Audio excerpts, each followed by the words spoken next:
नमस्कार, मैं श्रेया और आप देख रहे हैं बातें यूपी की। मैं हाजिर हूँ उत्तर प्रदेश की 10 बड़ी खबरों के साथ। मंगलवार 6 मई को उत्तर प्रदेश की योगी सरकार की कैबिनेट बैठक में कई बड़े फैसले लिए गए। प्रदेश में सरकारी कर्मचारियों और शिक्षकों के तबादले 15 जून तक पूरे किए जाएंगे। इसके लिए वर्ष 2025 से 26 की नई ट्रांसफर नीति लागू की गई है, जिसमें ऑनलाइन मेरिट बेस्ड प्रणाली को प्राथमिकता दी गई है। हर जिले में प्राइवेट बसों के लिए आधुनिक बस अड्डे बनाए जाएंगे, जिससे ट्रैफिक की समस्या कम होगी। राज्य सरकार अडानी पावर से 25 साल तक 1500 मेगावाट बिजली खरीदेगा, जिससे 2,958 करोड़ रुपए की बचत होगी। यूपी को एमएनसी हब बनाने के लिए ग्लोबल कैपेबिलिटी सेंटर नीति भी लागू की गई है। नगर निगमों में पार्किंग अब निजी हाथों में होगी। आंगनबाड़ी केंद्रों को पोषण आहार के लिए अतिरिक्त बजट मंजूर हुआ है। इसके साथ ही सरकारी सेवकों के अनुशासन नियमों में संशोधन और समाज कल्याण पर्यवेक्षक भर्ती नियमों को भी मंजूरी दी गई है। वर्ल्ड अस्थमा डे पर केजीएमयू के प्रोफेसर वेद प्रकाश ने कहा कि अस्थमा से एक भी मौत नहीं होनी चाहिए। फिर भी यूपी में हर साल 40,000 लोग जान गंवा रहे हैं। भारत में अस्थमा से 2 लाख मौतें होती हैं, जो वैश्विक आंकड़े का 50% है।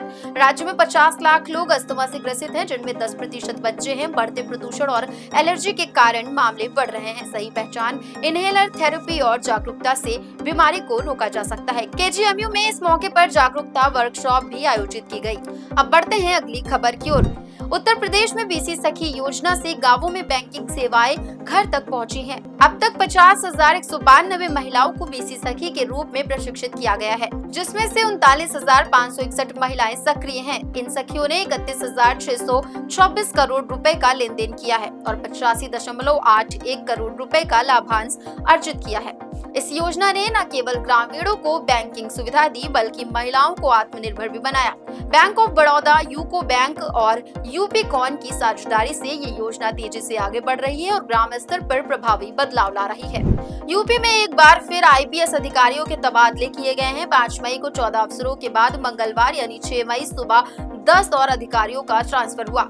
नीरा रावत को एडीजी यूपी 112 लखनऊ, प्रशांत कुमार को एडीजी प्रशासन, केएस इमैनुअल को आईजी आर्थिक अपराध संगठन बनाया गया। वहीं उपेंद्र अग्रवाल आईजी लखनऊ परिक्षेत्र बने हैं। 7 जिलों के एसपी भी बदले गए हैं, जिनमें मुजफ्फरनगर, गोरखपुर, कौशाम्बी, इटावा, फतेहपुर, संत कबीर नगर और अयोध्या शामिल है। लगातार हो रहे तबादलों को लेकर पुलिस महकमे में हलचल तेज है और प्रशासनिक सख्ती भी नजर आ रही है। इसी के साथ अब बढ़ते हैं अगली खबर की ओर।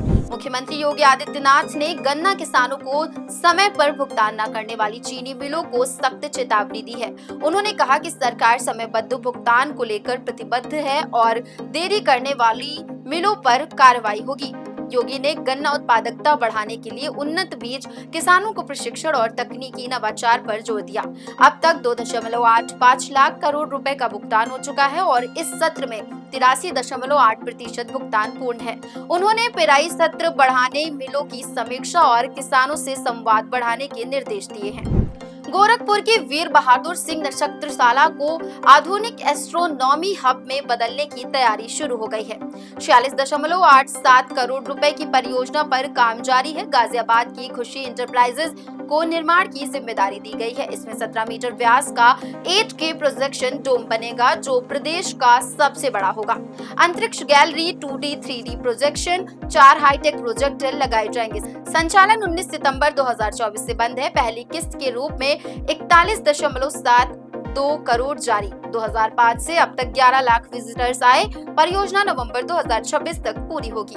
यूपी बोर्ड ने परीक्षा में ड्यूटी देने के बावजूद कॉपियां न जांचने वाले 35,000 शिक्षकों की जांच शुरू कर दी है। बोर्ड को शक है कि इनमें कई फर्जी शिक्षक हो सकते हैं। यदि पुष्टि हुई तो उनके खिलाफ यूपी सार्वजनिक परीक्षा अधिनियम 2024 के तहत मुकदमा दर्ज होगा, जिसमें आजीवन कारावास और 1 करोड़ तक जुर्माने का प्रावधान है। बोर्ड सचिव ने सभी जिला विद्यालय निरीक्षकों से इन शिक्षकों का विवरण और प्रमाण मांगा। जो असली शिक्षक हैं लेकिन मूल्यांकन में अनुपस्थित रहे, उनके खिलाफ विभागीय कार्रवाई की जाएगी। अब बढ़ते हैं अगली खबर की ओर। पहलगाम हमले के बाद युद्ध जैसे हालात की आशंका के बीच यूपी में मॉक ड्रिल की तैयारी तेज हो गई है। गृह मंत्रालय के निर्देश पर 7 मई को प्रदेश के 19 जिलों में पुलिस प्रशासन, फायर ब्रिगेड और आपदा प्रतिक्रिया बल की संयुक्त मॉक ड्रिल कराई जाएगी।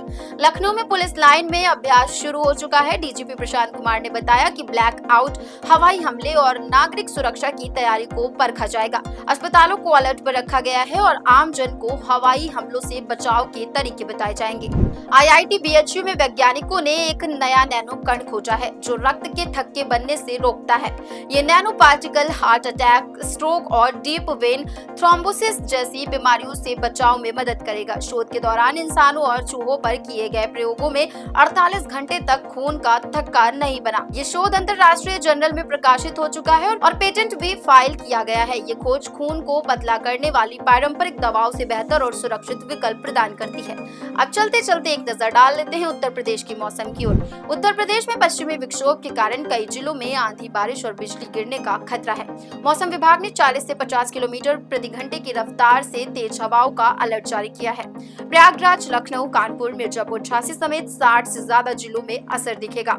कुछ जगहों पर हल्की बारिश और बिजली गिर सकती है। लखनऊ में बादलों की आवाजाही जारी रहेगी। 2 दिन बाद मौसम साफ हो सकता है और तापमान में 2 से 5 डिग्री तक बढ़ोतरी संभव है। लोगों को सतर्क रहने की सलाह दी गई है। तो ये थी दिन भर की 10 बड़ी खबरें। ऐसी ही खबरों को देखने के लिए देखते रहें और करते रहें बातें यूपी की। धन्यवाद।